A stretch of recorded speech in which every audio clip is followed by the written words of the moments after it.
नमस्कार सभी को एक बार फिर से स्वागत है एक और नई वीडियो में। और हम वीडियो बना रहे हैं कर्म योग के ऊपर।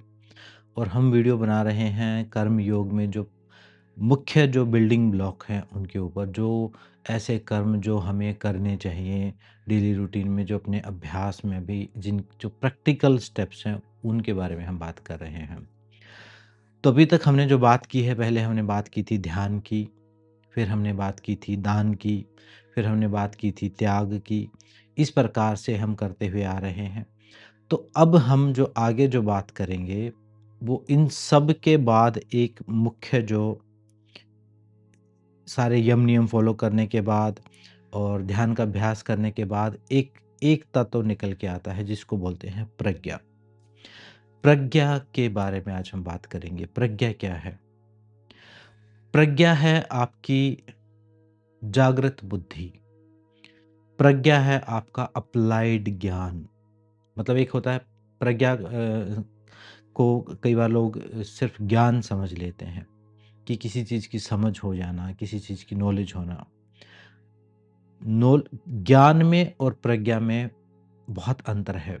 ज्ञान है, मान लो मुझे पता है कि क्रोध करना बुरी बात है, ये ज्ञान है।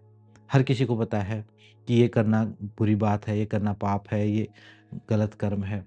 लेकिन जब उसको अप्लाई करने की बारी आए, तब अगर आप अप्लाई कर पाए, मान लो क्रोध, मुझे पता है कि क्रोध करना बुरी बात है या क्रोध करने से कुछ नुकसान हो सकता है, पता है मुझे। लेकिन जब क्रोध की सिचुएशन आई, तो अगर मैं क्रोध को देख पाया, वॉच कर पाया और वही बात मुझे याद रही, उस पर मैं उसी तरीके से रिएक्ट कर पाया, तो समझो वो प्रज्ञा है। अगर वो नहीं कर पाया मैं, तो समझो वो सिर्फ़ ज्ञान था, वो सिर्फ़ एक इन्फॉर्मेशन थी, वो काम नहीं आई मेरे। तो प्रज्ञा क्या है? प्रज्ञा वो समझ है जो किसी भी ज्ञान के बाद उसको अप्लाई कैसे करना है, उसको अप्लाई करने के बाद जो अनुभव के स्तर पर जो प्राप्त होती है आपको, जो बुद्धि के अंदर एक्सपीरियंस के तौर पर, अनुभव के तौर पर चली गई है। जब ज्ञान आपकी बुद्धि में, आपके जीवन में अनुभव के तौर पर आप अनुभव कर लेते हो, तो वो प्रज्ञा होती है। वो जागृत बुद्धि, वो आपका आपके जीवन का हिस्सा हो जाता है, उसे प्रज्ञा कहते हैं। और प्राचीन काल से इतने सारे शास्त्र लिखे गए हैं, अ, इतने सारे रिचुअल्स हैं, इतने सारे पूजा पाठ, तंत्र मंत्र। सनातन धर्म में तो बहुत ज़्यादा एक वास्ट पूरी लाइब्रेरी है। लेकिन ये सब होते हुए भी, इतना सब कुछ होने के बाद भी चीज़ों को सही तरीके से क्यों नहीं चला पा रहे हैं? क्या ज्ञान की कमी है? ज्ञान की कमी नहीं है, प्रज्ञा की कमी है। कॉन्शियस अप्लाइड जो ज्ञान है, उसकी कमी है। हम उसको अप्लाई नहीं कर पाते। हम उसको अपने जीवन में नहीं लेके आ पाते। पता हमें सब कुछ है। पता तो हमें बचपन से ही समझाया जाता, बचपन से ही पढ़ाया जाता है। तो अगला जो स्टेप है कर्म योग का, वो है प्रज्ञा। प्रज्ञा हासिल करना। वो कैसे हासिल होगी? वो कैसे, किस प्रकार से वो डेवलप होगी?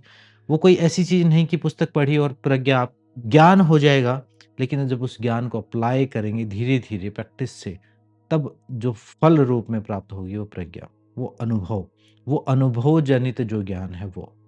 तो अनुभव जनित जब ज्ञान होगा, तो रियल लाइफ़ सिचुएशन में काम आएगा वो।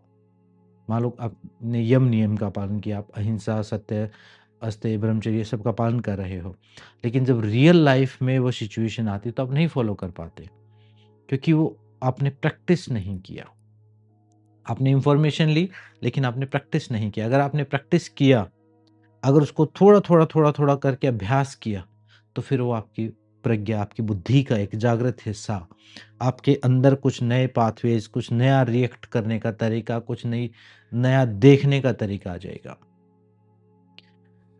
और यही प्रज्ञा, ये तो प्रज्ञा का एक रूप है, दूसरा प्रज्ञा का ये रूप है, जो सही है, जो सही ज्ञान है वो, उस सही को सही देखना, सत्य को सत्य देखना, ये भी प्रज्ञा का दूसरा रूप है। सत्य को सत्य देखने का मतलब क्या है? सत्य को सत्य देखने का मतलब ये है कि सब अनित्य है, कि सब कोई भी चीज़ हमेशा नहीं रहने वाली है, ये सच्चाई देखना। हर चीज़ परिवर्तनशील है। प्रकृति में जितनी भी चीज़ें सब परिवर्तनशील हैं। कोई बहुत थोड़ा स्लो परिवर्तित हो रही, कोई थोड़ा फ़ास्ट परिवर्तित हो रही है। तो सब परिवर्तनशील है। ये वास्तविक स्वभाव को देखना। सब अनित्य है, सब नष्ट हो जाने वाला है, सब आने वाले भी जाने वाले हैं। ये उसके वास्तविक स्वभाव को देखना, ये प्रज्ञा है। अनात्म को आत्म आत्म को अनात्म को आत्म जानना, मतलब इस शरीर के साथ जो है, इसको ही सब कुछ जान के इसी के अनुभव के आधार पर जीवन जीना। इसके परे की बात ना सोचना, इसके परे की बात चिंतन ना करना। अगर मान लो आप, ये अविद्या का कारण बनता है और यही सारा बंधन का कारण बनता है। तो जब अनात्म को आप आत्म नहीं जानते हैं, आत्म को आत्म जानना, अनात्म को अनात्म जानना, तो वो प्रज्ञा हुई। और जब अनात्म को हम आत्म जानते हैं, यानी शरीर को हम आत्म जानते हैं, तो फिर अविद्या होती है, दुख होते हैं, तकलीफ होती है, पीड़ा होती है और दुख का एक लूप बनता है। तो प्रज्ञा क्या है? प्रज्ञा है जागृत ज्ञान, जिसको आपने प्रैक्टिस से अपने अंदर धारण कर लिया है, उपयोग कर लिया है। जो जागृत बुद्धि, वो भी प्रज्ञा है, वो अप्लाइड ज्ञान भी प्रज्ञा है। सही को सत्य रूप में देखना, उसके वास्तविक स्वरूप को देखना। कॉन्शियसनेस, अवेयरनेस के का जो हम माइंडफुलनेस का अभ्यास करते हैं, जो विपස්සना में जो अभ्यास करते हैं, जो नित्य भाव का जो अभ्यास करते हैं, वो सब प्रज्ञा जागृत होती है उससे। उससे प्रज्ञा डेवलप होती है। और जब प्रज्ञा डेवलप होगी, तब जो भी आप कर्म करेंगे, वो सही दृष्टि से, अब आपको वो लिस्ट पढ़ने की आवश्यकता नहीं कि ये करना है कि ये नहीं। क्योंकि अब आप अवेयर हैं, कॉन्शियस हैं और अब धीरे-धीरे ध्यान के अभ्यास से, माइंडफुलनेस के अभ्यास से प्रज्ञा डेवलप हो जाएगी आपकी। आप सही चीज़ों के सही रूप को देखना शुरू कर दोगे। अब आपने कोई ज्ञान नहीं भी पढ़ा है, कोई बात नहीं भी बताई है किसी ने कि क्रोध करना गलत है या सही है, लेकिन आपने क्योंकि अभ्यास किया है ध्यान का, अब आपने अभ्यास किया है कॉन्शियसली देखने का, उस वॉचफुलनेस का, उस विटनेसिंग का, तो और जब रियल लाइफ सिचुएशन आएगी, तो उस समय आप हैंडल कर पाएँगे। जैसे समझिए ये ठीक ऐसी ही बात है जैसे मान लो कोई दौड़ना सीख रहा हो। एक है कि जो हर रोज़ स्टेडियम में जाके एक प्रॉपर कोच के अंडर में दौड़ना सीख रहा है एक व्यक्ति, एक सिस्टमैटिक तरीके से सीख रहा है। और एक दूसरा बच्चा जो है वो गली मोहल्ले में खेलते-खेलते, और जो कोच के अंडर में जो दौड़ रहा है वो 1 घंटा ही दौड़ रहा है, 2 घंटे ही दौड़ रहा है। लेकिन गली मोहल्ले में बच्चे इतना पूरे दिन दौड़ते रहते हैं, बिना ही किसी उसके। तो जब रियल लाइफ सिचुएशन आएगी, तो ज़रूरी नहीं कि वो कोचिंग वाला दौड़ पाएगा। रियल लाइफ सिचुएशन आएगी तो हो सकता है वो गली में दौड़ने वाला बहुत ज़्यादा तेज़ दौड़ जाए, क्योंकि वो रियल लाइफ में दौड़ रहा है। तो ज्ञान में और प्रज्ञा में ये अंतर है। तो जब आप ये जितनी भी बातें सुन रहे हो, इनको अप्लाई भी करना और कॉन्शियसली अपनी अपनी बुद्धि को उनके साथ, अपने विवेक को जोड़ के उसके बाद उसमें उसको अप्लाई करना और उसको अपनी प्रैक्टिस में लेके आना, अपने व्यवहार में लेके आना। तो वो प्रज्ञा डेवलप होगी। प्रज्ञा का मतलब जागृत बुद्धि, जागृत ज्ञान, वो तब होगी जब उसको प्रैक्टिस करेंगे। जब आप ध्यान का, इसलिए मैंने सबसे पहले बताया ध्यान का अभ्यास। जब ध्यान का अभ्यास करते हैं, तो कुछ ऐसी कोई मेंटल स्किल डेवलप हो जाती है जो आपको लगता है कि पहले वो बात नहीं समझ में आनी थी। मैंने जब शुरुआत में ध्यान का अभ्यास शुरू किया, तो मैंने कुछ दिनों के अभ्यास से ही ये पाया कि कोई चीज़ मुझे मेरे पास बोलने के लिए शब्द नहीं थे उस समय कि मैं ये कहूँ कि क्या कहूँ, इसको प्रज्ञा कहूँ, क्या कहूँ। लेकिन कोई एक परिवर्तन ऐसा हुआ था, जो मुझे चीज़ें समझ में आनी शुरू हो गई थी। मुझे ये समझ में आना शुरू हो गया था। और जो मैं देख पाता था, वो बाकी लोग नहीं देख पाते थे उस चीज़ को। मतलब ये वो चमत्कार वाली बात नहीं कि मैं जो जो देख प कोई सूक्ष्म जगत देख पाता था। मैं सिचुएशन का अलग एंगल देख पाता था और वो दूसरे नहीं देख पाते थे। तो इस बारे ये कई बार तो इसके लिए कॉन्फ्लिक्ट भी हुए मेरी लाइफ़ में, क्योंकि मैं बहुत सारे एंगल देख पा रहा हूँ उस चीज़ के, और जो दूसरा व्यक्ति है, वो सिर्फ़ एक ही एंगल देख पा रहा है और बिल्कुल क्लियरली उसके ऊपर वो लड़ो-मरो की स्थिति में आ पा रहा है। लेकिन मैं सामने वाले के दुःख दर्द को भी देख पा रहा हूँ। मैं सिचुएशन को भी देख पा रहा हूँ, मैं उसकी सच्चाई को भी देख पा रहा हूँ। तो वो कई बार कॉम्प्लिकेटेड भी हो जाती है वो सिचुएशन। तो वो प्रज्ञा यानी जो जागृत ज्ञान है वो धीरे-धीरे डेवलप होगा और सबसे पहली कंडीशन है उसमें ध्यान का अभ्यास, माइंडफुलनेस का अभ्यास, जागृति का अभ्यास, अवेयरनेस का अभ्यास। वो जब करोगे तो फिर धीरे-धीरे जो बातें बताई हैं, जैसे कोई ध्यान का अभ्यास करना शुरू करता, तो जो बातें मैंने बताई हैं बाकी की वीडियोज़ में, सब अपने आप होनी शुरू हो जाती हैं। इसलिए सबसे पहले मैंने कहा कर्मयोग में कि पहले ध्यान का अभ्यास करना शुरू करो। एक ध्यान करना है कि बैठ के आप कर रहे हो, एक ध्यान जीना है, जीवन में चलते-फिरते डेली लाइफ़ में जो है, उस वहाँ भी अवेयरनेस बना के रखना, कॉन्शियसनेस को बना के रखना। वहाँ से ही असली फल, असली जो प्राप्ति होगी वो प्रज्ञा की वहीं से होने वाली है, उन्हीं प्रैक्टिसेज़ से। अब मान लो आपने कर्म के सिद्धांत को समझ लिया, सारी वीडियो भी देख ली, सारी चीज़ें लिख भी ली, ढंग से समझ भी लिया, लेकिन आपने ध्यान नहीं किया, तो अब वो बात वही हो जाएगी कि वो अप्लाइड ज्ञान कभी नहीं हो पाएगा। आपके पास कहने क सुनने को बहुत कुछ होगा, लेकिन अप्लाई करने के लिए नहीं। दुःख समाप्त नहीं होंगे, दुःख कम नहीं होंगे, क्योंकि दुःख का कारण अविद्या है, अंधकार है, इग्नोरेंस है और जब ध्यान करते हैं, जब प्रज्ञा आती है, प्रज्ञा क्या है? प्रकाश है। प्रज्ञा जागृति है। प्रज्ञा किसी चीज़ को जानते हुए करना है। अब जैसे मान लो मैं बोल रहा हूँ, तो ये जानते हुए बोलना कि मैं बोल रहा हूँ। अभी मेरी अलर्टनेस यहीं पर, मेरी अवेयरनेस यहीं पर हो और आप जब सुन रहे हो, तो आप जानते हुए सुनो कि मैं सुन रहा हूँ। मुझे क्या समझ में आ रहा है। अपने अंदर स्थित रहना, स्वयं में स्थित रहने का भाव। जब आप ये स्वयं में स्थित रहने के अभ्यास करोगे, आँखें बंद करके डेली लाइफ़ में, तो प्रज्ञा डेवलप होगी।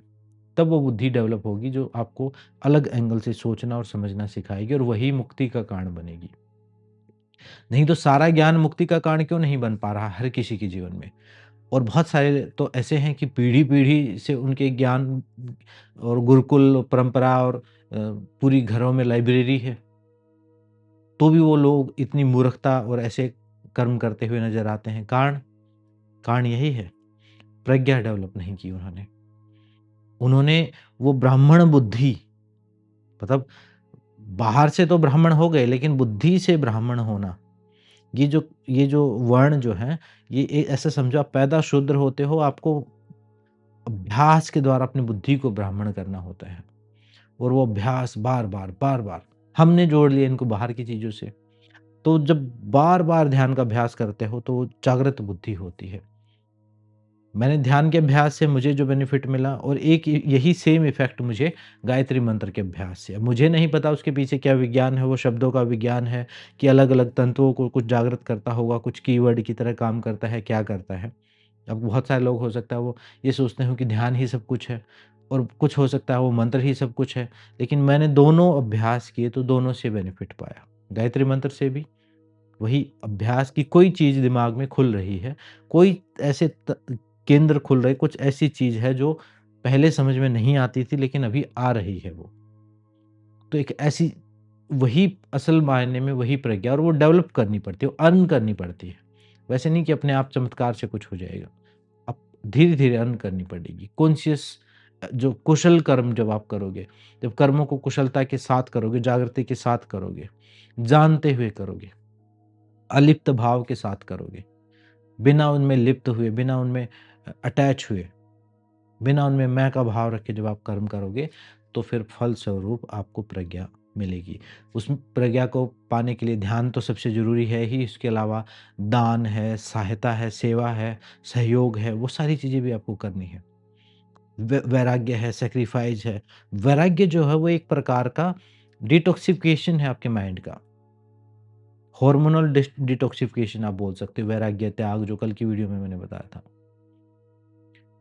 दुःखों का मतलब समझ में आना शुरू होगा।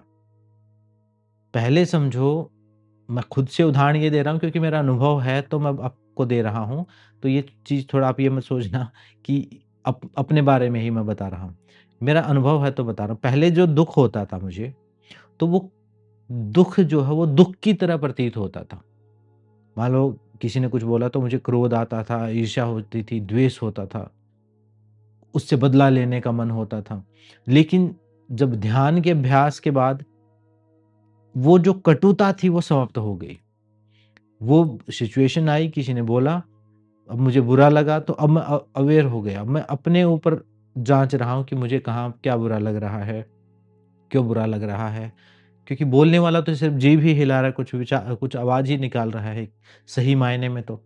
अब ऐसी क्या सिचुएशन, कहाँ मेरी वो क्या मेरी इमेज को हिट कर रहा है, मेरे कैरेक्टर के ऊपर कुछ बात बोल रहा है, या किस चीज़ से क्या मुझे हिट कर रहा है?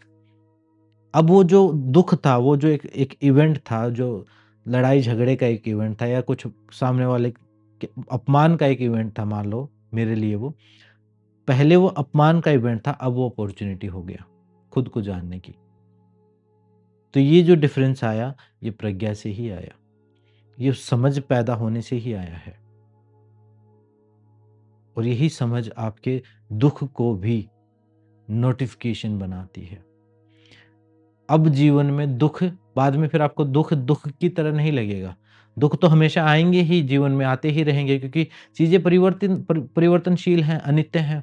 तो चीज़ें आई हैं, जाएँगी, लोग आए हैं, जाएँगे, श कुछ मिला है, खोएगा, यही चलता रहेगा। लेकिन अब जो ये दुःख है, पहले ये ऐसा लगता था कि कोई रिमोट से हमें दुखी कर रहा है। लेकिन अब हमें फिर ये आपको ये लगेगा कि कोई आपको मैसेज भेज रहा है कि जागो, जागो, जागो। अब ये जो दुःख थे, एक ध्यान करने वाले व्यक्ति के लिए वो नोटिफ़िकेशन है, वो एक इन्विटेशन है, वो जगाने के लिए है। जैसे आप लेट तक सोओ तो आपके माँ-बाप में से कोई आके आपके मुँह पे पानी की छींटे मार दे। तो पहले आपको वो तकलीफ़ होती थी, लेकिन समझदार हुए तो आपको पता है कि अभी कहीं जाने का कोई टाइम हुआ है, कोई नौकरी पे जाने का समय हो गया, स्कूल में जाने का समय हो गया, तो आपको बुरा नहीं लगेगा। तो ये ठीक ऐसे ही ये जो दुःख के नोटिफ़िकेशन आपके जीवन में भेजे जाते हैं, आपको जगाने के लिए, आपको सत्य दिखाने के लिए, आपको जीवन का असली स्वरूप दिखाने के लिए। इसीलिए एक भक्त के ऊपर, एक स्पिरिचुअल व्यक्ति के ऊपर, एक आध्यात्मिक व्यक्ति के ऊपर बहुत ज़्यादा दुःख आने शुरू हो जाते हैं। कारण क्या है? कि प्रकृति जगाना चाहती है उसको। अब जो बहुत गहरी नींद में सोए हुए हैं, मान लो 10 आदमी सोए हुए हैं, मान लो आप किसी कैंप में गए हुए हो, 10 आदमी सोए हुए हैं और आप जाग रहे हो, और 10 आदमी बहुत गहरे सोए हुए हैं, और उनमें से एक व्यक्ति थोड़ा करवटें बदल रहा है, और आपको डाउट है कि ये कम सो रहा है, और कोई मुसीबत आई, मान लो कोई जंगली जानवर आया, कोई ऐसा कोई सिचुएशन आई, तो आप किसको जगाओगे? आप उन 9 लोगों को नहीं जगाओगे, आप उसको जगाओगे जिसमें संभावना दिख रही है। उसको बोलोगे आप सबसे पहले, उसको आवाज़ दोगे। तो जो प्रकृति, ये दुःख का कॉन्सेप्ट भी थोड़ा समझ लो। ये जो दुःख मिल रहे हैं, जो तकलीफ़ मिल रही हैं, ये बार-बार सिचुएशन ऐसी बन रही हैं अगर, या तो कारण है ये आपके कर्मों के कारण कि आपने भी वो दुःख उतनी ही क्वांटिटी में दिए हैं, या फिर आप प्रकृति के द्वारा भेजी गई अपॉर्च्युनिटीज़ हैं आपको जगाने की, आपको मुक्त करने की। हो सकता है आपको वो लग रहा हो कि मुक्त हो सकता है उस समय आपको दुःख लग रहा हो, लेकिन हो वो मुक्ति का रास्ता। तो इस एक सम्यक दृष्टि जिसको बोला जाए, वो तभी प्राप्त होगी जब आप जागरूकता का अभ्यास करेंगे, अवेयरनेस का अभ्यास करेंगे, ध्यान का अभ्यास करेंगे तब। इसके अलावा नहीं होगी। इसके अलावा तो कोसते रहोगे, कुछ भी होगा उसको कोस दोगे आप। कोई भी एक छोटी-सी चीज़ हो जाए। अभी मान लो ये वीडियो देखते-देखते इंटरनेट चला जाए, और आपको इसको सुनने में इंटरेस्ट आ रहा था, और अभी इंटरनेट चला गया, तो ये भी दुःख है। लेकिन अगर सही समझ होगी, तो उसका आपकी बुद्धि जागृत होगी, तो ये भी बोल सकते हैं कि भई अभी इतनी इतनी वीडियो देखी, अभी इतनी ही ज़रूरी थी, अभी इसी को पहले चिंतन करो, बाकी बाद में देखना। तो यहाँ से भी एक मतलब जो आपका परसेप्शन जो है वो चेंज हो जाता है, वो दृष्टि चेंज हो जाती है, वो देखने का तरीका चेंज हो जाता है, और वही प्रज्ञा है, और वही सही ज्ञान, उसके बाद ही सही ज्ञान अप्लाई आप कर पाओगे, उसके बाद ही आप दुखों से मुक्त हो पाओगे। कोई ऐसी स्टेट आप बिल्कुल भी ना सोचें कभी आने वाली है कि कोई दुःख नहीं है। ऐसी स्टेट कि कभी कोई दुःख नहीं आएगा, अब आप बैठ गए शांति से, अब सफ़ेद कपड़े पहन के, अब आप बस ध्यान करेंगे। बहुत ज़्यादा देर नहीं कर पाएँगे आप, 2-4 दिन से ज़्यादा नहीं कर पाएँगे ये सब चीज़। ये जो सुख और दुःख और ये अप डाउन और ये जो ये जो मूवमेंट है लाइफ में, इसी की वजह से इतने साल निकाल पाते हैं हम। अगर एक ही टाइप का, जैसे स्वर्ग की हमने परिकल्पना की हुई है, हमने जो कल्पना की है स्वर्ग की कि सब लोग पहने हुए हैं सफ़ेद वस्त्र या बहुत ऐशो-आराम चल रहा है। आप एक बार ऐसा एक, जैसे आजकल फ़िल्म सेट बना दिया जाता है, एक बिल्कुल दूसरा शहर बसा दिया जाता है, ऐसे एक स्वर्ग का सेट बना लिया जाए और उसमें आपको छोड़ दिया जाए। 2-4 दिन से ज़्यादा उसमें कोई मज़ा नहीं आने वाला है और वहाँ पर हम कल्पना करते हैं हज़ारों साल रहने की।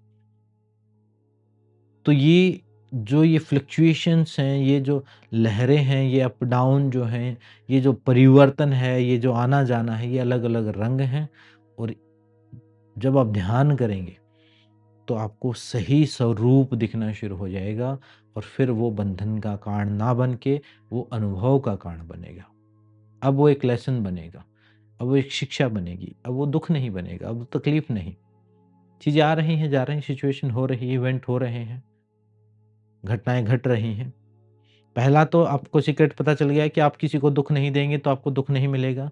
दूसरा ये पता चल गया है कि अगर फिर भी कुछ मिल रहा है कुछ अलग तरीके से, तो हो सकता है वो दुःख आपको सुख का रास्ता हो या हो सकता है वही दुःख आपका किसी नए जगत का एक नए लेवल का रास्ता हो।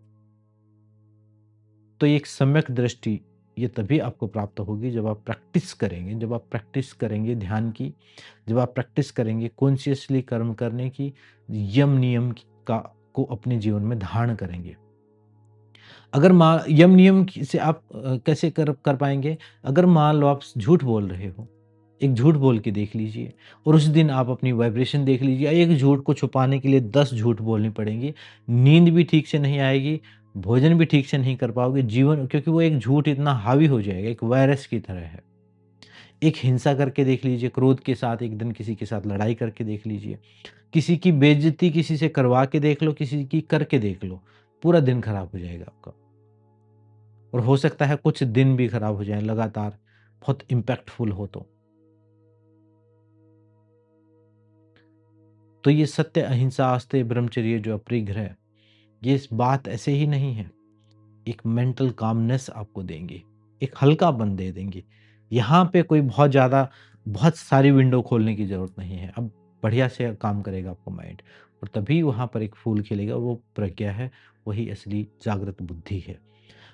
और कोई ये समझे कोई कि ज्ञान किसी दिन एकदम से प्रकट हो गया, एकदम से ब्लास्ट हो गया आपके दिमाग में कि ज्ञान प्राप्त हो गया, ऐसा नहीं होने वाला। हर रोज़ एक-एक बूँद ज्ञान प्राप्त होने वाला है और वो हो ही रहा, अगर आप अभ्यास कर रहे हो, तो आप एनलाइटमेंट हो ही रहा है डेली आपका। हर रोज़ आप अनुभव करोगे कि पहले दिन से ज़्यादा समझदार, पहले से ज़्यादा जागरूक होते जा रहे हो, अवेयर होते जा रहे हो, चीज़ें क्लियर समझ में आती जा रही हैं। तो वही असली मायने में वही प्रोसेस ही प्रज्ञा है। वही जब किसी दिन आपको लगता है कि पूर्णता की तरफ काफ़ी ज़्यादातर हो गया है, तब आप उसको समझते हो कि हाँ, अब ज्ञान हो गया, सेल्फ रियलाइज़ेशन हो गया। लेकिन अब भी वो एक-एक बूँद हमें मिल रहा है। जो थोड़ा भी सेल्फ अवेयर है, जो इस वीडियो को यहाँ तक देख रहा है, इस इत इन बार वो तभी देख पाएगा तब जब चिंतन कर रहा होगा। नहीं तो देख ही नहीं पाएँगे, क्योंकि एंटरटेनमेंट तो इसमें कुछ है नहीं। तो ये है प्रज्ञा, इस पर भी चिंतन मनन करो, इसको समझ लो और इसको डेवलप करने की कोशिश करो, एक मसल की तरह है। ये एक ऐसा है जैसे कोई जिम में जाके बॉडी बना ले, तो ये आध्यात्मिक टाइप की बॉडी यहाँ दिमाग में बनती है आपके। कुछ ऐसे केंद्र डेवलप हो जाएँगे, एक नई समझ, एक नया परसेप्शन होगा, तब दुःख जो है दुःख दुःख समाप्ति जो बड़े-बड़े लोग हैं उन्होंने कहा दुःख समाप्त हो जाते हैं। तो आप देखो एक बार महापुरुषों के जीवन में क्या दुःख नहीं हुए? मान लो सबसे बड़े व्यक्ति जो क्लेम दुःख मुक्ति का क्लेम करने वाले महात्मा बुद्ध, तो उनको देखो, उनको कमर दर्द भी था। कितनी बार उनका शायद उनकी जब डेथ हुई तो बहुत दिन उनका पेट खराब रहा। लोगों ने थूक दिया, लोगों ने पत्थर मारे, लोगों ने झूठे इल्ज़ाम लगाए, कितनी सारी चीज़ें हुई। हमारे एक सामान्य आदमी के जीवन में तो इतनी होती भी नहीं और भयंकर बहुत पीड़ादायक बैक पेन था उनको। तो समझो कि क्या दुःख नहीं थे? तो भी हम उनको दुःख मुक्त मानते हैं, क्यों? क्योंकि एंगल चेंज हो गया, वो प्रज्ञा, बुद्धि जागृत हो गई है, वो दुःख लग नहीं रहे, सिचुएशन वो उनके पीछे कारण है, ठीक है वो। तो ये है असल मायने में दुःख मुक्ति और असली मायने में ज्ञान प्राप्त होना।